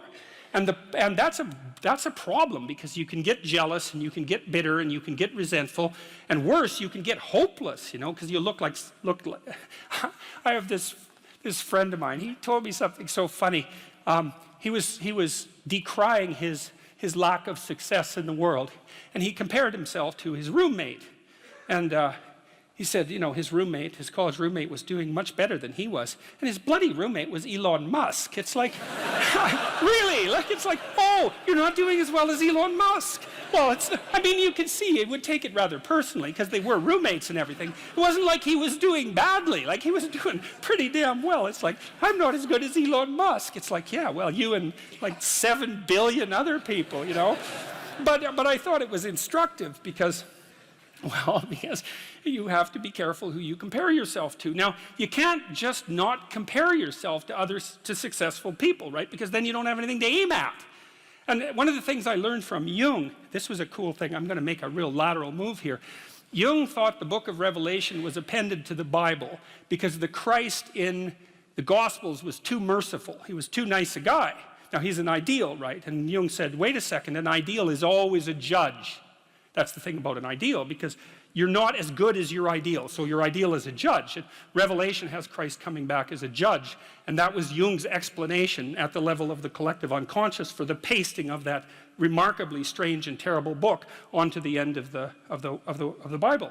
So, anyways, my point is an ideal you need an ideal because you have nothing to aim at, but an ideal is a judge, and you always fall short of the ideal. So how the hell can you have the benefits of having an ideal without having the crushing blow that goes along with having the judge that always regards you as insufficient? So I was trying to work that out in the chapter, and this is something I've had to work out a lot as a clinical psychologist. It's like, well, let's say you need a goal, but we don't want to let your distance from the goal crush you. So you got to set up a goal, and then you got to break the goal down into parts so that you can move towards it, and you have a fairly high likelihood of doing it. So that's a bit of practical, I wouldn't say advice, it's because it's better than advice. It's some practical knowledge about how to go about achieving an aim. Set a high aim, but differentiate it down so you know what the next step is, and then make the next step difficult enough so you have to push yourself past where you are, but also provide yourself with a reasonable probability of success. It's also what you do with children, right? You want to push them because they need to grow up and be more than they are, right? But you don't want to crush them with constant failure. So what you do is aim high and make the goal difficult but proximal. So anyways, so that's one way of looking at it. But then the next thing is, you know, I've had clients, many clients in their 30s, who are trying to. This is more true with women, I would say. A lot of women who are very high achieving and who established their career goals at 30 and then want to differentiate out their life. They want to have a husband, they want to have a family, they're trying to figure out how to do that. And one of the things I've noticed that around 30, you really have to stop comparing yourself in some ways to other people. And the reason for that is that the particularities of your life are so idiosyncratic that there isn't anyone really all that much like you, you know, because the details of your life happen to matter. And so maybe you compare yourself to some rock star or something like that, and you know the person's rich and famous and glamorous and all that, but you know they're alcoholic and they use too much cocaine and they've had 3 divorces, and it's like, how the hell do you make sense out of that? Is that someone that you should judge yourself harshly against or not? The answer is you don't know, because you don't know all the details of their lives. And who do you know that you can compare yourself to? That's easy. You. Yesterday. So here's a good goal. It's something like, well, aim high. And I really mean that. It's like, and we'll talk about that a little bit too. Aim high, but use as your control yourself. It's like, so your goal is to make today some tiny increment better than yesterday. And you can use better, you can define better yourself. This doesn't have to be some imposition of external morality. You know where you're weak and insufficient, where you could improve. You think, okay, well, this is what I'm like yesterday. If I did this little thing, things would be just an increment better. And, well, that's a great thing, because you get the ball rolling, and incremental improvement is unstoppable. You can actually implement it, and it starts to generate Pareto distribution-like consequences. It starts to compound. And I've seen that happen in people's lives over and over. Well, and people write me all the time and tell me that they're doing that, but I've seen that happen in people's lives continually. They make a goal that, the goal should be, how could I conceive of my life so that if I had that life, it would clearly be worth living, so I wouldn't have to be bitter, resentful, deceitful, arrogant, and vengeful. Like, that's sort of the bottom line, right? Because that's what endless failure does to you. It's not good. And that's what life without purpose and a goal does to you as well, because life is very hard. So you think, okay, well, I need to adopt a mode of being that would justify my suffering. And you can ask yourself that question. What would make this worthwhile?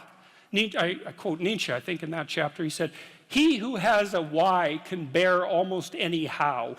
That's a lovely line, man. I mean, it's a lovely line. And it's really worth thinking about. So you think, well, how do I manage all this misery and suffering and futility? It's like, well, I need to figure out what I would have to do in order to make that clearly worthwhile. And so then you have your goal, and then you think, well, I need to move towards that incrementally, because I'm kind of useless and can only do so much, and maybe not even that. But all I have to do is be a little bit better than my miserable self yesterday. And that'll propel you forward very rapidly. And you can succeed at it, which is also really lovely, because why not set yourself up for success, because otherwise you'll droop around like a number 10 lobster, and, that's just not good. You get all pinchy when that happens, and it's not a good thing. If you pursue the things in your life that are meaningful, once you've oriented yourself, and that means accepting the challenges that come along with that, because one of the things that you'll find, you even find this in music, if you know a piece of music completely, then you tend not to want to listen to it anymore.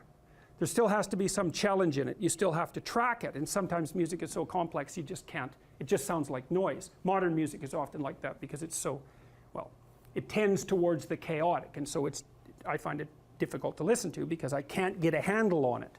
But then, so it's too challenging. And then there's other music. Pop music is often like this. It's catchy the first 2 times you hear it, and then you never want to hear it again. It's too much, there's too much predictability and not enough chaos. And hopefully you find a piece of music that's somewhere in the middle. You can listen to it 50 or 100 times, and each time you listen to it, there's still some new nuance in it that you didn't expect before. And so, well, you kind of want to set up your life like that, so that, and I think you see that the phenomena of meaning manifests itself at the area, at the locale of optimal challenge. So one of the things, for example, I might say, well, let's say you want to set some goals for yourself. We say, well, they're remarkable goals, but they're too unattainable. You're just going to find it frustrating to pursue them. It's going to be too punishing. And then we might say, well, here's a goal, and you think, well, I could do that, standing on my head. There's no challenge in it. Well, both of those two extremes are going to leave you in a state that isn't characterized by the optimization of engagement and meaning. One is too difficult, it's too punishing, it's the judge and nothing else, and the other is the ultimate and merciful mothers. It's like you win no matter how you play. So then you calibrate it. You say, well, I'm up for a challenge at this level. I wouldn't recommend that, because that's just a bit like people do that. You might want to investigate your character in detail and decide, what's going on at this level of analysis. That's pretty harsh, but you can certainly continually retool yourself at more micro levels, and I think what you do is you pick the level of retooling that optimizes your willingness to be engaged in it. And then what's so interesting about that is that, I think, is that you get the benefits of perfection, so to speak, while still being imperfect. Your actual imperfection has nothing to do with it. What's relevant is the journey that you're undertaking to rectify the imperfection. So instead of aiming to be the entity without flaws, you're aiming to be the entity that continues to realize its flaws and overcome them. Well, that's a game you can play forever. You don't take responsibility for things that you don't accept. You only take responsibility for things that you do accept. You say, well, the world is fundamentally flawed because its fundamental nature is vulnerability, intolerable vulnerability. I'm not going to take any responsibility for that. That's really Cain's attitude in the story of Cain and Abel. He externalizes responsibility for the catastrophe of his life. And therefore he doesn't make the right sacrifices. And so the paradoxical injunction here is accept responsibility for the catastrophe of your life. And that way you transcend it simultaneously. And there's an unbelievably hopeful message in there. And the message is, you're actually strong enough to do that. You just don't know it. And you won't find out till you do it. You can't find out till you do it. But if you did it, you'd find out that it was true. It's a massive risk. It's the ultimate in risks, right? You have to be willing to lose your life in order to find it. It's like, exactly right. So that picture, when I started to understand that picture, well, every time I look at it, it just blows me away. I can't, it's unbelievably, it's an unbelievably sophisticated set of ideas. But I don't think it's much different, really, than this idea.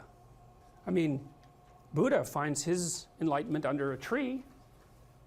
It's not fluke that that's the case. That's his natural environment. And he's sitting in the lotus here. The lotus opens up. It's this thing that springs up from the depths. And he sits there illuminated the same way. He's got a halo that's the sun that stands for higher consciousness. And he's transcended by accepting the fact that life is suffering. He's transcended the limitations that are part of mortality. You see that symbol there? That swastika, you see it there? It's reversed. The Nazis reversed it. Well, think about that. I mean, they weren't stupid. Their symbolism, their symbols had meaning. Is what the swastika represented was what this represents reversed. Well, that's a very bad idea. This is the thing that this idea is what enables people to transcend their suffering. And Buddha said, well, don't be too attached to things. And what does that mean? It doesn't mean deny the world. It might mean deny the world if you're too in love with the material, like with material well-being, let's say, then your pathway to transcendence and meaning might be to abandon that because it's constraining you. It's making you less than you could be. But the fundamental lesson, the more fundamental lesson that's underneath that is don't let what you are stop you from being what you could be. Right. And so then the question is, well, what do you identify with? Do you identify with what you are? Then you're a tyrant. Do you identify with chaos? Because that's the opposite of order, say. Then you're nihilistic. Well, you don't identify with either of those. You know that they're both necessary. You know that you have to live with both of them. But you identify with the capacity to continually transcend what you are. And then you seek out error. That's what humility is. It's like, I'm error-ridden. It's like, so I want to put myself in a situation where I can discover one of my errors, hopefully not in a way that's going to knock me completely out of the game, right? I want to seek out a challenge. I want to find out where my limits are. I want to find out where there's not enough of me yet. And I want to do that in a way that's engaging because, you know, you can wear yourself out fighting dragons, obviously. You can exhaust yourself completely, and that's not helpful. You know, one of the things I learned, for example, when I was coaching lawyers, these were people who had very high-end careers, and so they had an infinite workload. No matter how much they worked, flat out, there was always way more work that they should do. It's a very difficult thing to learn to manage. And so they were exhausting themselves, and I said, well, you know, you have to work less per day. It's like, well, no, that's not happening. I can't do that. And so what I learned over time was, okay, so this is what you have to do. Every 3 months you have to block off 4 days and go have a vacation. And you have to plan that in advance so it's in your calendar so that your secretary doesn't book your time. And then you need that because you have to recuperate enough so that you can work as hard as you're going to work. And of course they were nervous about that. And I said, well, look, we can calibrate this. Let's keep track of your billable hours over the next year and see if they increase or decrease. Because I bet you if you take more time off, you'll actually have more billable hours. You'll actually have your cake and eat it too. You'll get to have a vacation and you'll be more productive. And that inevitably, that was what happened. And so that's a matter of calibrating the game properly, right? You want to play a game that you can play today, but also one that you can play next week and next month. We're not talking about, you know, your career this week. We're talking about you having a career that lasts 30 years, that doesn't kill you, that doesn't make you hate yourself or the job, that doesn't make you bitter, that doesn't wear you to a frazzle. So it has to be optimized. And so I think that you can, in fact, decide to take on the load that's optimally meaningful if you want, and then you get to have your cake and eat it too. You're on the pathway to continual incremental improvement. You only have to burn off a feather at a time instead of having the whole bloody thing burst into flames. But it's a constant source of renewal. And there's an idea that to be renewed, you have to drink the water of life, right? That's an old mythological idea. And what's the water? The water of life, chaos is water. Water is chaos. Water is what washes away too much order. And to stay continually, let's say, refreshed by the water of life is to take on exactly the right amount of chaos to make sure that your garden is properly nourished. And I think meaning is actually the marker of that. And as I said, you know that I wouldn't consider myself either naive or a particularly optimistic person. I don't think I'm either of those. But this is actually an idea. This is one of the only ideas that I've ever found that I really believe to be rock solid. I actually think that it's true. And it's very optimistic because it says you can use your sense of meaning to calibrate your progress through life. But there's rules. You have to aim at the highest possible good that you can conceive. Now, and that's subject to update, because what the hell do you know? But you start by aiming at the star you can see rather than the dimmer one that you can't yet perceive. And then you decide that you're going to do that honestly, right? That's a big decision. So the first decision, I think, in some sense, is a decision of love. You're going to decide that being is worthwhile and that you're going to work for its betterment. And that's a decision that's based on love. And the second decision is based on truth. Having made that decision, you're going to play a straight game. Having made those two decisions, I think that you can allow your sense of meaning to calibrate your pathway. And then what's so interesting is that you hit a state that's as close to paradisal as you're going to hit right away, because being engaged like that, it's better to be engaged in the solution of a complex problem than not to have a problem at all. And that's no different than saying it's better for there to be being than non-being, because being is a problem. And so if you want to have no problems, then you have no being. And you could say, well, being is so miserable that maybe that's the route we should take. And fair enough, but maybe you can have your cake and eat it too. You can have the damn problem. It can be a problem worth solving, and you can be so engaged in solving the problem that it justifies the fact that the problem exists. And then you get to have the problem and the solution at the same time, and maybe that's better than not having the problem at all. And I believe that, because one of the things I have seen, and I've seen this being so interesting when I've been lecturing to people, especially more recently, and this has also manifested itself on YouTube. I'm talking to people a lot about responsibility, and it's young men in particular that seem to be responding to that. And I think that's partly because I think that young women, in some sense, have their responsibility map already laid out for them. It's also less voluntary in some sense for women, because they have more complicated problems to solve in the first part of their life, right? Because they have to get the family problem solved. But whatever.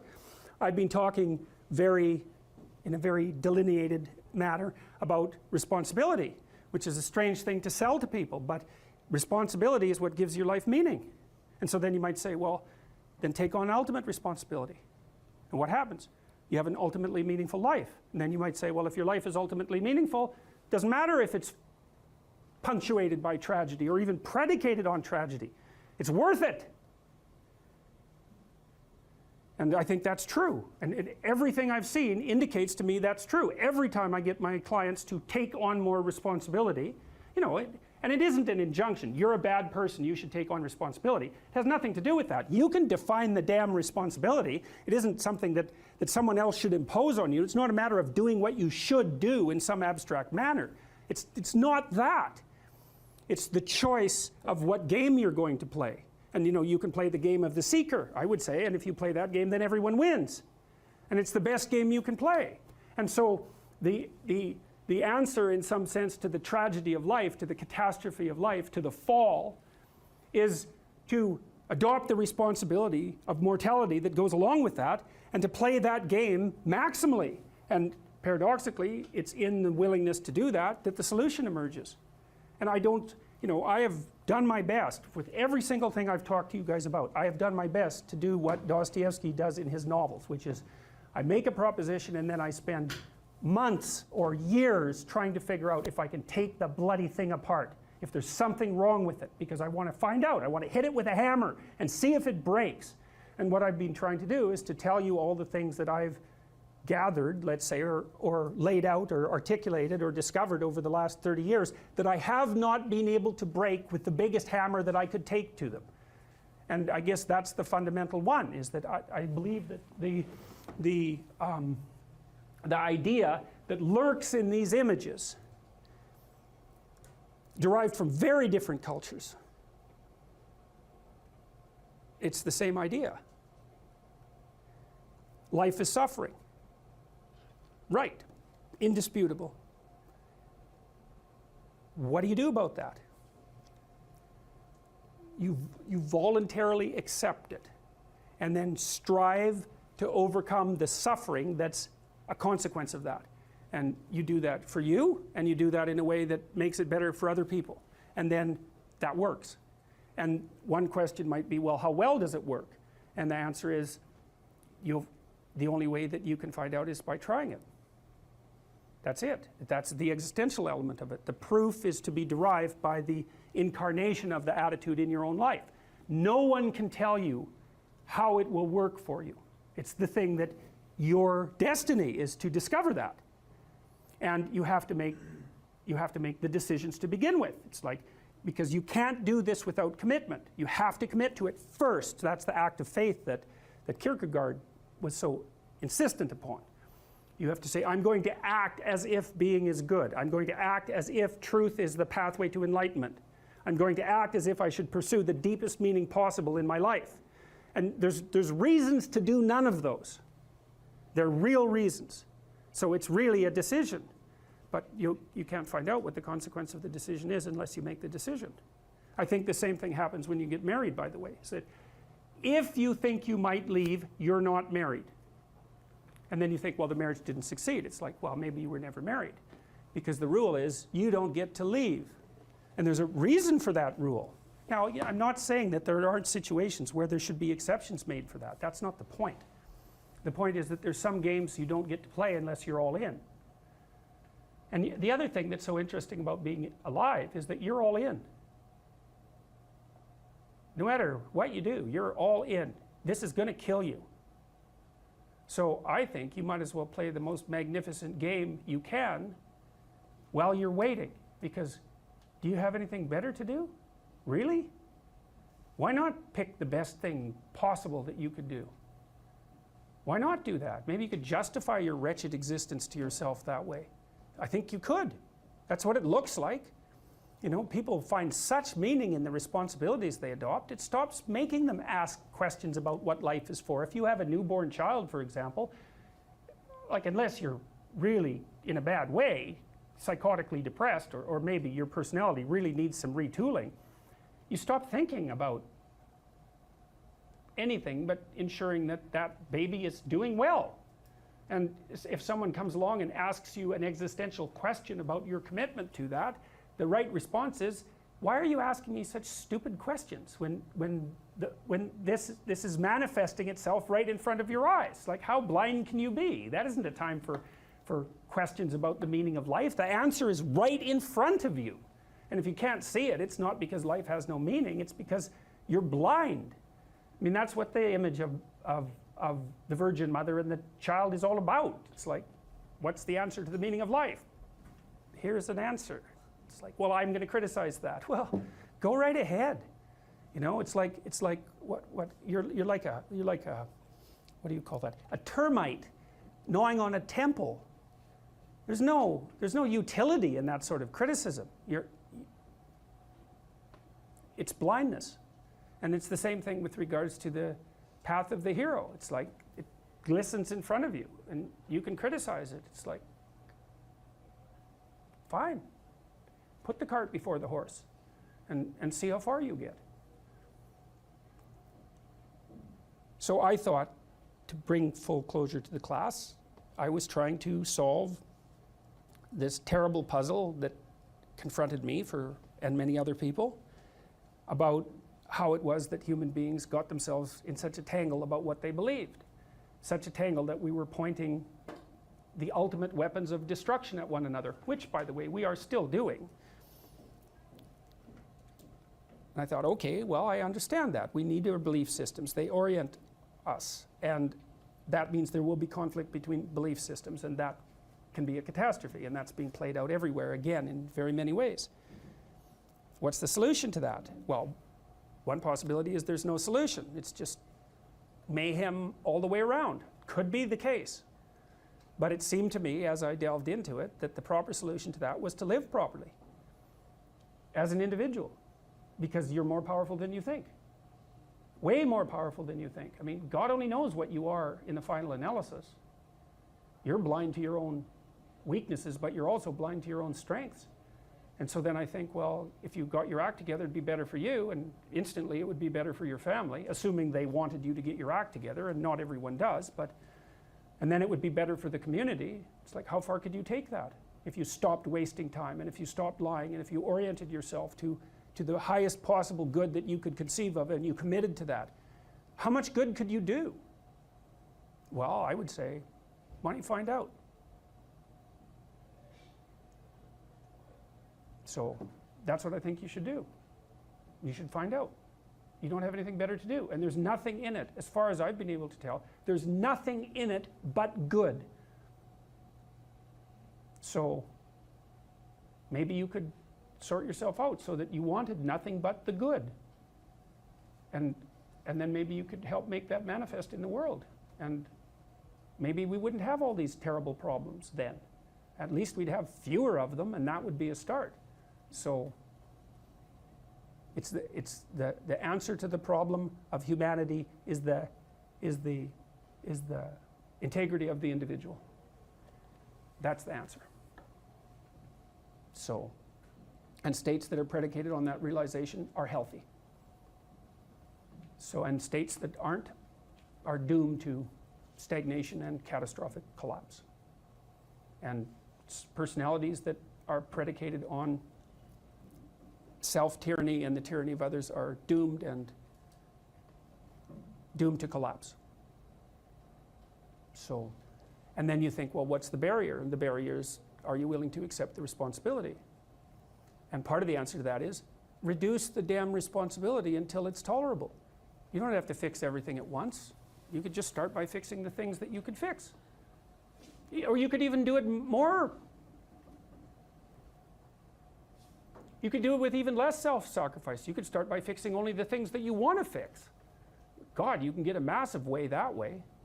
So do it. See what happens. That's what you should have been taught in university right from the beginning. It's like, aim at the highest good. Tool yourself into something that can attain it. And go out there and manifest it in the world. And everything that comes your way will be a blessing. And so all you have to do is give up your resentment and your hatred. I know that's a hard thing to give up because you have plenty of reason for it. They use power to exploit those who are weak. That explains all economic relationships. You can apply the same lens to history. History is nothing but the power struggle between different claims to power. That is absolutely what people are being taught in our institutes of higher education. And it's unlikely that there's a doctrine that's more corrosive in relationship to the actual spirit upon which your country and the free West in general was founded. Those are antithetical stories. Well, what's the alternative story? Well, let's lay some out. Here's another story. Do what you want will be the totality of the law. That's a somewhat mangled quotation from Aleister Crowley, who was a Satanist in the late part of the 1800s. He was like a disciple of the Marquis de Sade. He was one of these people who believed, as you can believe rationally, that why the hell shouldn't I do just exactly what I want whenever I want? to whoever I want, regardless of, well, let's say the cost to them. What's the rational argument against that? What if I have power and I won't get caught, for example? If I just get away with what? The untrammeled expression of my most primordial desires. Why not let that be the story? One whim after another. That's the hedonistic story. It's a cacophony, that story, because as you know from your own experience, if you give yourself over to your immediate wants, you're just one appetite after another, right? There's no real coherence there. You basically have the same psychological status as a very badly behaved 2-year-old. Well, 2-year-olds are like that. They don't have a integrated, their fundamental pattern of being and personality isn't integrated yet. And so they're more or less at the mercy of their whims. And a hedonist is a worshiper of his own whims, right? And he's a pagan in that sense, because it's just one damn desire after another. And he might say to himself, well, those are my desires. He might identify with those desires. And that's really, what would you say, the cardinal form of identification in the modern world. I identify with what my wants are, particularly sexual wants. That constitutes my identity. And anyone who gets in the way can go directly to hell. And that's a very pathological mode of being. And there's a variety of reasons for it, not least that it's exactly reflective of the same kind of immaturity that makes 2-year-olds entirely self-centered and driven by instinct. Now, you might say, well, what's wrong with that? You know, and 2-year-olds have their delightful element. You know, they're very enthusiastic. They're very spontaneous. They're kind of alive in a fiery way, but they're completely incapable of taking care of themselves, right? And this isn't a hypothesis. You don't see roving bands of thriving 2-year-olds running through the forest organizing themselves. Well, why not? Well, it's because that short-term, self-centered, whim-dominated possession doesn't allow you to exist in the world.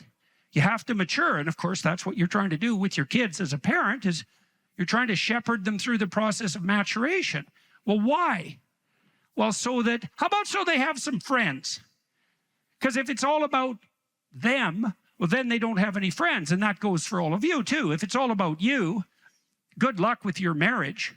If it's all about you, you don't have friends. You might have, if you're a bully in particular, you might have, you know, toadies and thugs who benefit from your use of power, but you don't have friends. If you exploit your customers as a business person repeatedly to redound to your own immediate advantage, you're not going to have customers for very long. Your reputation is going to precede you. You're not going to do well in the world. So what do you do instead? Power is a bad story. It's a corrupt way of looking at the world. It leads to violence. It's generally manifested in service to a narrow kind of hedonism, because why have power unless it's to get exactly what the hell the worst of you wants from moment to moment? If you're not under the sway of some self-centered and relatively malevolent whim, you don't need to use power on other people, because you could just ask them to go along for the journey. And maybe they would. That's what you do when you play instead of when you use force. That's what you do when you invite instead of using force. That's what you do when you establish a vision that other people share instead of being a tyrant. Well, that's what you do if you're mature. That's even what 2-year-olds understand by the time they're 3, when they start engaging in pretend play with a would-be friend. Who's a friend to a 2-year-old? Well, the first thing, or 3-year-old, because 3-year-olds start to become social. Well, the first thing you want to do if you're a 3-year-old is play a game with someone. That's not the same as having your own game, right? If you play a game with someone else, there are some intrinsic rules. Well, what are the rules?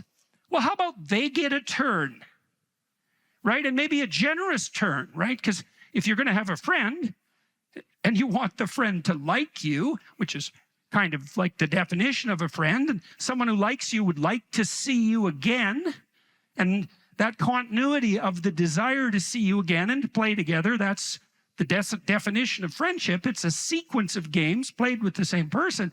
The game has to be voluntary. It has to be invitational. It has to be reciprocal, right? And so what you're trying to do with your 2-year-old is you're getting them to sacrifice the immediate gratification of their instincts to reciprocity, right?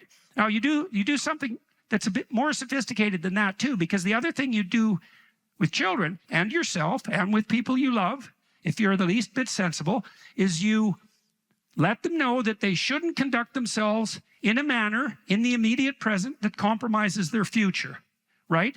That's what you mean when you tell your child, don't do stupid things. Well, what's a stupid thing, generally speaking? Something interesting and entertaining in the moment that you pay for, right? And that's the same as an impulsive bad habit in adulthood. It's like the definition of a bad habit. A bad habit is something that works now and not so good tomorrow, or next week, or next month, or next year, or 5 years from now, or 10 years from now. That implies as well that just as the child establishes a relationship of reciprocity with the friend, by starting to understand the future, they establish a reciprocal relationship with their future self. And that's the same thing. So what maturation is, we all know this, maturation is the ability, let's say, to share and to forego gratification, to delay gratification. What does it mean to delay gratification? It means you don't get what the hell you want right now all the time. You have to conduct yourself in a manner that assures communal stability, let's say, and reciprocity. And in the enjoyable sense, you want to be surrounded by friends and compatriots and people who move you forward and people who wish you well, because that's going to be a lot better for you than the alternative. And you want to do that in a manner that assures the future. The whole higher cortical apparatus that human beings are blessed and cursed with is there to integrate the possessing spirits that might otherwise be impulsive and fractionating, to integrate them into a personality that can act reciprocally in relationship to others and guide itself as a consequence of apprehension of the future. It's a definition of maturity. Now, you kind of know this because as your children mature, as you've matured, the amount of time you can consider expands, right? For the 13-year-old, for a 4-year-old sitting down to take piano lessons, half an hour is an eternity, right? For a 13-year-old, 6 months into the future is forever. By the time you're 50, a year is like a week, right? Well, and there's a loss in that to some degree, but there's a huge gain because as you develop, your capacity to apprehend the consequences of your actions across broader spans of time is much improved, and that reflects cortical maturation. And the same thing happens with regards to your ability to manage yourself socially. What does it mean to manage yourself socially? Well, it means, as I said, that it's not all about you. Your aim can't be the immediate gratification of the whims that possess you. If you're married, if you have a wife or husband, is your wife or husband, how do they stand in relationship to their importance in relationship to you? Well, we could just think about it in a sort of clear-headed manner. Let's say you have a scrap with your wife, you have a fight with your wife, a disagreement, and you win. You win. She's wrong. She's punished for it in whatever way you can manage. What's the problem with that? You're right, she's wrong. Well, let's say you do that 50 times. Well, now you're living with someone you always defeat. And so now you're living with someone who's defeated. And what's the problem with that? Well, they're around. Right, and so maybe that's the problem with attaining a manipulated victory over your marital partner. Fine if it's a one-off, but you know they're there when you wake up in the morning. And so is the consequence of your, what? Self-centered, power-based maneuvering? Right? And maybe you're a victorious tyrant and she's a defeated slave. Well, that's not much of a victory there, buddy. right? And the same applies to any reciprocal social relationship. You know, if you have any sense, if you think it through, you want to build up the people that are around you. Well, why? Well, because they're around you. And so if you were if you made generous offerings to the social world and you improved the nexus of relationships that you were involved in, why wouldn't that be good for you? Now, you might think, well, there's only so much to go around, and if everyone else wins, I lose. But that's another story, and it's the story of power. And it's a very bad story, and it's not true. Because the truth of the matter is that there's more than enough for everyone to do, and your victory doesn't have to ever come at the cost of someone else's defeat. I shouldn't say ever. I mean, there are times when, you know, people are head-to-head, and the game that's being played isn't fair, and it's your victory or your defeat. But those are very pathological and unnecessary circumstances, and it would be better to do everything you can to ever avoid being in a situation like that. Situations like that arise when your relationships have deteriorated radically.